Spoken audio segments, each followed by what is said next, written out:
আপনার যদি কোনো কোঅপারেটিভ কোনো হ্যান্ড থাকে, অ্যাসিস্ট্যান্ট ডাক্তার প্রিফিক্স কেউ লিখতে পারবেন এমবিবিএস বিডিএস ছাড়া। প্রথমত, দ্বিতীয়ত হচ্ছে 10,000 ডাক্তার পোস্ট এখন খালি আছে সারা বাংলাদেশে। কিছুদিন আগে একটা উপজেলায় ভাইরাল হয়েছে যে 16 জন মেডিকেল অফিসার থাকার কথা, সেখানে মোটে 2 জন আছে।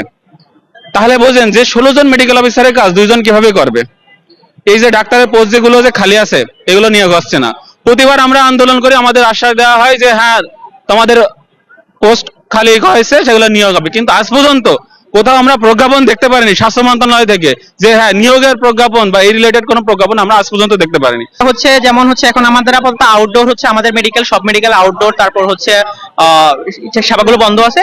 তা আমরা হচ্ছে নেক্সট হচ্ছে কি যদি আমাদের প্রকল্পগুলো না মানা হয়, আমরা হচ্ছে আউটডোরটা বন্ধ রাখবো, তারপর থেকে মেডিকেল সেবাটা আপাতত বন্ধ রাখতেছি।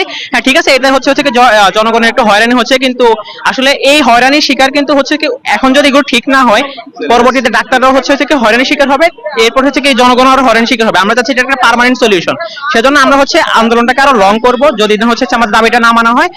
সেজন্য হচ্ছে কি মেডিকেলে যদি হচ্ছে কি আউটডোরটা অফ রাখতে চাচ্ছি, ইনডোরটা অফ রাখতে চাচ্ছি, এইটা হচ্ছে আমাদের আপাতত প্ল্যান। পুলিশ বাধা দেওয়া আসলে এটা আমাদের যে যৌক্তিক 5 দফা দাবি আদায়ের এটা একটা বার্ডার হিসেবে দেখা দিয়েছে। আমাদের হচ্ছে 1 দফা দাবি পূরণ হয়েছে, আমরা আশা করি সেটা আমরা জানতে পারবেন আর কি। আমাদের ফার্স্ট হচ্ছে আমাদের এমবিবিএস এবং বিডিএস ছাড়া কেউ ডক্টর পদবি নিতে পারবে না। এটা ফার্স্ট কথা। কোনো ম্যাথস বা ডিএমএফ করা কেউ এটা নিতে পারবে না, এটা আইনত, এবং আজকে হাইকোর্ট থেকে সেটাই বলা হয়েছে যে কেউ দিতে পারবে, এটা হচ্ছে আমাদের মানা হয়েছে।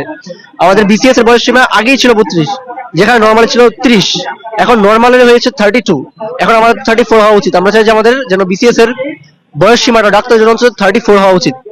আর হচ্ছে জনদুর্ভোগ নিরসন অতি সত্বর আমাদের হচ্ছে বৃহৎ একটা অংশ চিকিৎসক হচ্ছে নিয়োগ দিতে হবে, যেন চিকিৎসক কোনো সংকট না হয় এবং জনগণ যেন সেবাটা পায়।